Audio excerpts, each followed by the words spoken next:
L'asphalte est gris, le trottoir gris-beige avec des gravillons qui sautent comme du pop-corn sous les pneus.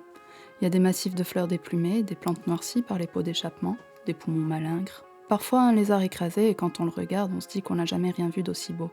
Ils ont des reflets bleutés, iridescents. La route les révèle. Il y a que les lézards ou à la limite les serpents pour qui ça fait ça. Les blaireaux, les crapauds, les renards, les lapins, c'est du hachis. Heureusement, on n'en a jamais eu à côté de la maison. Enfin, au tout début. Après, il y a eu Mikado. Les volets des voisins sont fermés, le rideau de l'épicerie est descendu. Je sens une odeur de chez le boucher qui fait penser à la soupe de la cantine. La lumière est rasante, j'ai pas d'ombre. Mimolette, si. Elle est grande, on dirait Anubis. Je vois de loin la vieille qu'on a croisée l'autre jour. Elle est déjà sur la piste cyclable. Je pourrais tourner à droite, aller dans l'autre sens, celui avec l'ancienne gare. Une maison tout en hauteur, à la façade granuleuse et orangée, aux arêtes en pierre blanche, une véranda sur le côté, pour prendre le thé à la japonaise et le petit jardin. Un jardin calme, sans pneus qui crissent, sans tiges qui vibrent. Je m'imagine souvent, un livre à la main, ou même à lire une histoire aux filles, car oui, je serais une bonne mère dans une maison comme celle-là. Je serais une bonne mère et je crois même que je pardonnerais à Paul, comme tant de femmes avant moi. Finalement, j'ai pas trop envie de passer devant cette maison. Je tourne à gauche. Mimolette tire la langue, je perçois les battements de son cœur.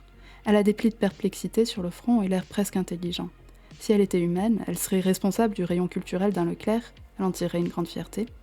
Elle dirait qu'elle adore lire et quand on lui demanderait quoi, elle expliquerait les noms de Grimaldi, Daniel Steele ou Marie-Bernadette Dupuis. Il nous faudrait alors beaucoup de concentration pour ne pas sourire. Je l'aime bien, même quand elle aboie sur les gens. Surtout quand elle aboie sur les gens. Vous avez la carte de fidélité ? Vous avez la carte de fidélité ? La vieille est devant moi, elle porte un pantalon en lin, ce qui est un très bon choix. Le lin est thermorégulateur, ça veut dire que quand il fait froid, il tient chaud, et quand il fait chaud, il tient froid. Depuis le temps que je demande à Paul des draps en lin. Il fait chaud, je lui dis. Faut bien vous hydrater. Je sais pas pourquoi je dis ça. Parfois ça m'arrive, ça doit être un Gilles de la Tourette discret, sauf qu'au lieu de dire des insanités, je donne des conseils à 2 balles aux vieux. Je crois que c'est par imitation. Quand je bossais, je voyais souvent les collègues leur parler comme ça. C'est pour montrer qu'on est responsable et qu'on veille sur eux, comme on ferait avec un bébé ou un bulldog français. Faut pas se tromper sur l'intonation. Faut qu'elle soit assez forte et articulée, et en même temps, il faut ouvrir grand les yeux en fin de syllabe. Et si on fait le geste en même temps, c'est pas mal aussi.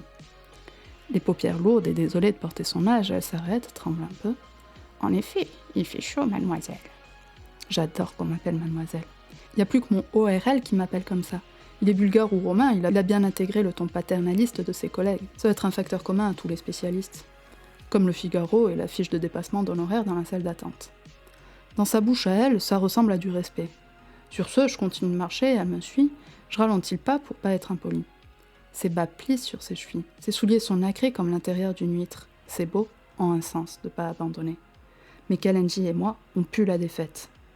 Je suis pas trop à l'aise. Ce silence est moite et lourd comme l'air avant l'orage. Quelle belle comparaison, je me dis. Je devrais la noter. Quoiqu'à mieux y réfléchir, elle veut pas dire grand-chose. Comment un silence peut-il être moite ? Il pourrait, à la limite, s'il y avait une tension érotique entre elle et moi. Or, pas à ma connaissance, même s'il faut jamais dire Fontaine. Je suis donc en train de faire une étude approfondie de mes pensées, travail stérile car aussitôt oublié, quand elle m'attrape la main. J'aime bien qu'on m'attrape la main. Regardez cette terre, me dit-elle. Regardez comme c'est sec. Le maïs point, neuf, les feuilles vers le soleil et pas encore sur les côtés. La terre est ridée et soucieuse, craquelée là où le canon à eau ne passe pas. Je me suis arrêtée, ma peau brûle. Faudrait aller à l'ombre, je dis.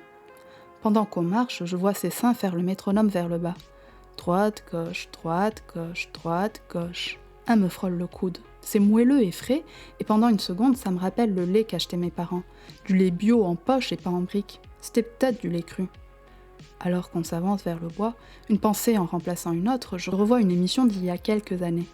C'était un reportage sur l'efficacité des soutiens-gorge. Ils interviewaient des lingères qui montraient mettre en main l'affaissement des seins à partir de je sais plus quel âge, si soutien il n'y avait pas. Inexorable chute qui finissait vers le nombril, sauf si évidemment on achetait chez eux, parce qu'avec leur brevet, ils pouvaient inverser la courbe. Et en contrepoint, il y avait une vieille qui disait elle n'avait jamais de sa vie mis de soutien-gorge. Jamais. Alors l'intervieweuse lui demandait comment elle faisait. L'octogénaire parlait de douche froide. Puis, elle lui demandait si tout tenait en place et la vieille avait vrombi. « Ah que ça pas sûr que ça tient en place !»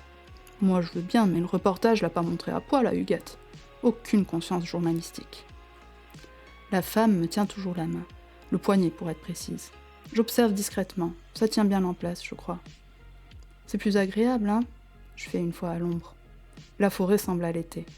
C'est marrant, comme c'est bucolique, presque niais ces papillons, ces fleurs jaunes, blanches, violettes, il y a même du chèvrefeuille en bordure. Ça fait faux. Je préfère la forêt d'automne, celle qui parle de la mort, du humus, celle qui ne te la fait pas. Et c'est quoi comme chien? Me demande-t-elle. Mimolette, je l'avais oublié. Je lui dis ce que c'est, lui déroule toutes les caractéristiques de la race, et au moment où j'en suis au chapitre de « ce sont des chiens bruyants, mais il faut comprendre qu'ils veulent protéger leur maître », d'ailleurs, beaucoup en prennent en binôme avec des chiens dissuasifs sous le modèle à lame protection, je remarque que justement, elle a pas aboyé ma Mimolette. J'avais un chien il y a quelques années, Me dit-elle. mais je n'en reprendrai plus. Je suis trop vieille maintenant. C'est le truc le plus triste que j'ai jamais entendu. Ça me donne envie de lui tapoter le dos, je sais pas trop quoi dire. Pour faire la conversation, je lui demande son âge. 91 ans. Ah ouais, quand même, vous les faites pas. Je me baisse pour gratouiller la tête de Mimolette. Elle tire sur sa laisse, alors je tire dans le sens inverse, je sens l'étranglement comme si son collier c'était ma main. Ces chiens, ça peut vivre jusqu'à 20 ans, je dis avant de la fermer parce que je réalise que j'enfonce le clou. Eh oui. Et vous aviez quoi comme chien? Un Yorkshire. En même temps, qu'est-ce que ça aurait pu être d'autre qu'un Yorkshire? Il y a des races de chiens qui vivent pas trop vieux, je réponds. Les petits molossoïdes, par exemple, à cause des mutations, ils meurent assez jeunes, vers 5-7 ans, pour les carlins. Enfin, il paraît, j'en ai jamais eu. C'est triste, dit-elle. Je vois les mouvements de sa langue sur son palais. Elle a une belle dentition. Non, vraiment, elle les fait pas, ses 91 ans. Je me dis que ce serait une bonne idée de changer de sujet. Je pense à la chaleur, on pourrait parler du prochain orage, ou, je sais pas, du village. Oui, pourquoi pas le village? L'épicerie, elle me raconterait depuis quand elle est là. Les transformations, si la nationale a toujours été là, ou si avant c'était une route en terre. Et l'ancienne gare. Et le chemin de fer qu'ils ont enterré pour faire la piste cyclable. Je pourrais être curieuse, oui, je pourrais. Mais en même temps, est-ce que j'aimerais, moi, à sa place, qu'on me prenne pour un guide temporel? Est-ce que ça me gonflerait pas de ne plus exister? Ou de n'exister qu'à travers ce que je dirais de la terre, des mœurs, de n'être qu'une voix générationnelle? Rien que cette expression, voix générationnelle, de l'urticaire que ça me fond. Comme si on était tous des poulets, les mêmes poulets qui veulent manger les mêmes vers, qui font les mêmes poussins et les mêmes glaviots noirs. Alors je dis rien. Je regarde la poussière sur la fourrure de Mimolette et j'imagine ce que ce serait de prendre la décision de ne plus avoir d'animaux, de ne plus m'engager en rien, d'être une intérimaire de la vie. La femme relâche ses cheveux, et le mouvement qu'elle fait pour reconstituer son chignon est le même que quand elle avait 16 ans.